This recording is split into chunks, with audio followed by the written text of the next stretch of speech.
Welcome. My name is Whitney Jackson, and I'm a foster parent recruiter trainer at Therapeutic Interventions. And we're glad that you could join us for our second session of our foster parent panel. Today, I have with me Kendra Cotton. She is also a foster parent recruiter trainer out of our middle region. I also have with me Christine Neal and Virginia Pratt. They are previous and current TI foster parents with us today. So we are very glad that you both could join us, and they're going to just share a little bit about their story with you guys and their experience with foster care. So Ms. Pratt, I'll start with you. Can you tell me why you decided to become a foster parent and how long you fostered? I think I fostered about 40 years, and we, my husband and myself, this was a different man, decided to become foster parents, but then we waited about 2 years. And then we brought it up again, and so we did our training, we did everything, and we got our first foster child. My children were not teenagers. She was a teenager.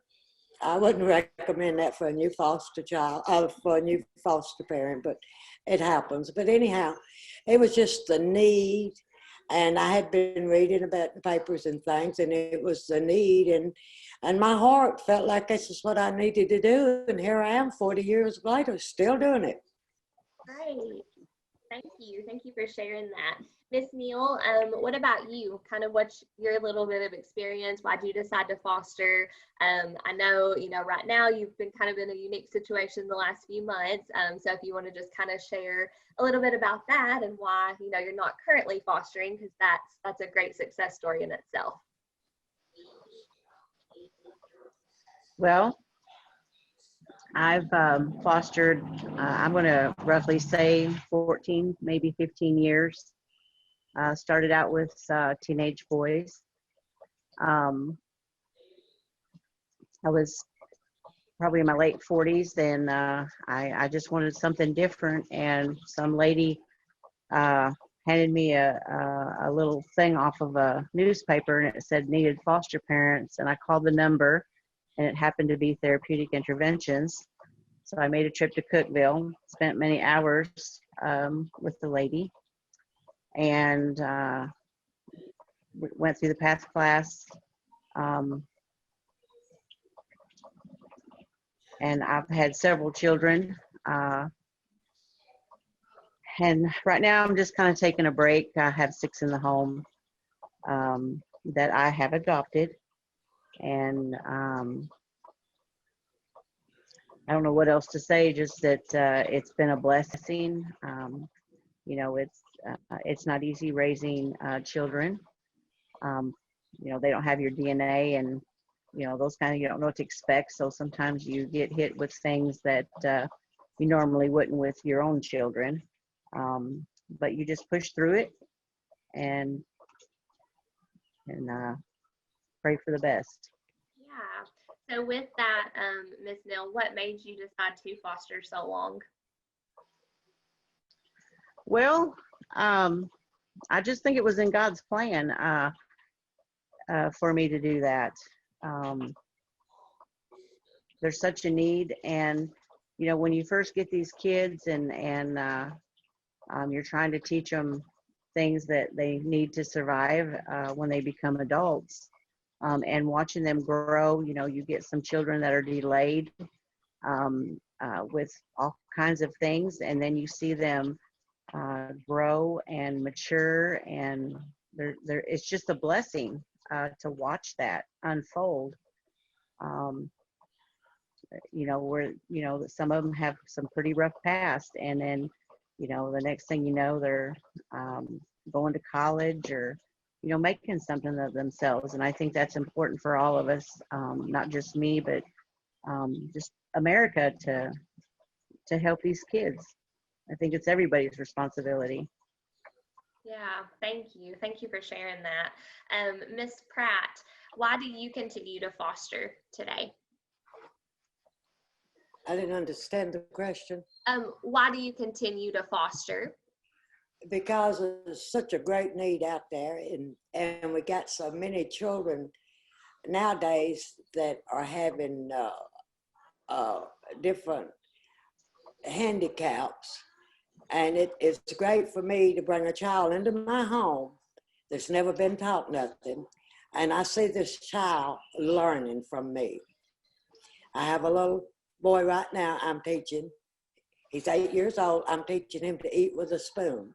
The biggest thrill I've ever had in my life is for this child to take and put that spoon in his mouth.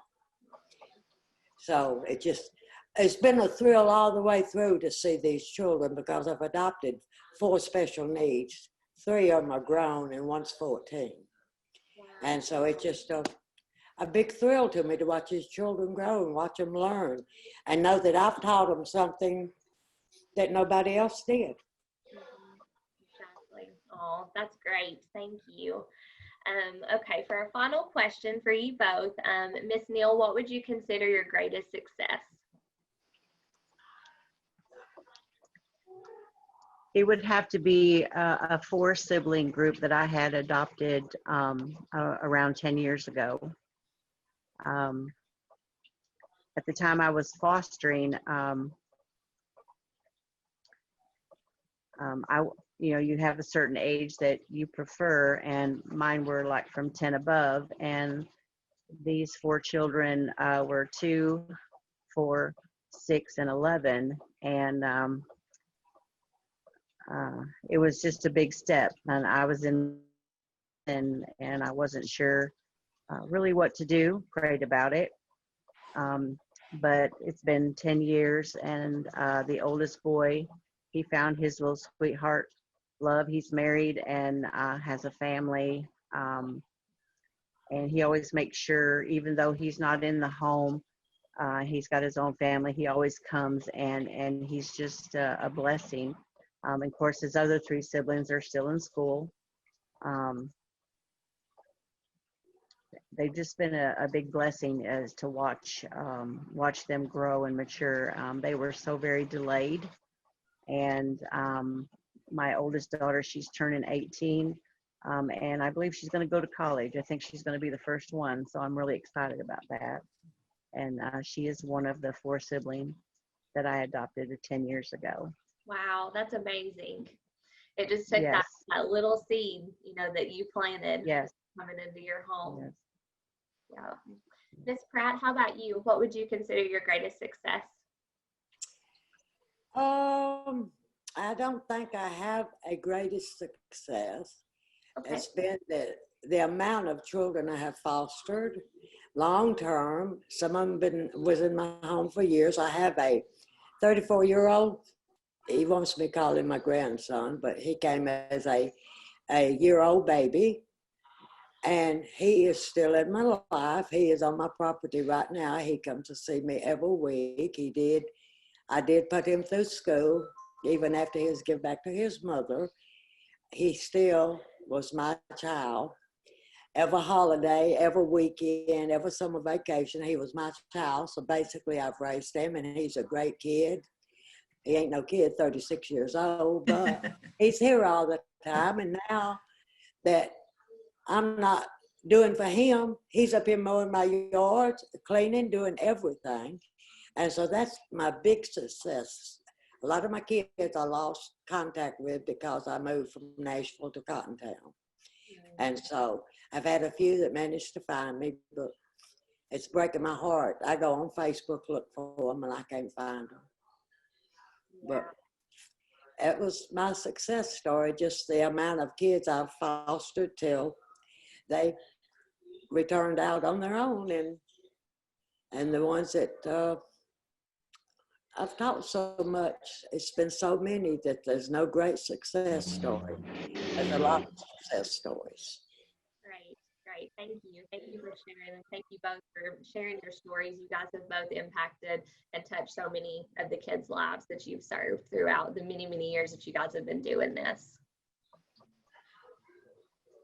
Thank you, Miss Pratt. Thank you, Miss Neal, for everything you've done.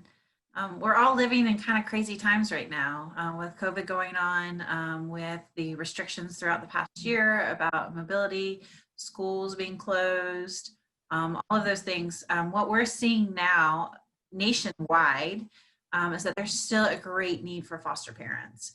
When the children left schools, when they stopped doing after school activities, we had less eyes on the children. We had less people checking in on the children.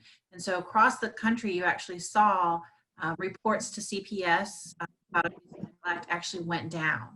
And now that the kids are more mobile, they're going to schools, they're doing after school activities, we're actually seeing an increase. We are seeing more calls, and there is more need for foster parents than ever.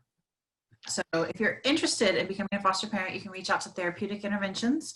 And we are happy to answer questions, talk about the process, let you know how you can become a foster parent. We have a process where you go through classes. They're called 10-key classes. We have them periodically throughout the year, but the first step would be to participate in an information meeting. And we have some going along this month, and we also have them periodically.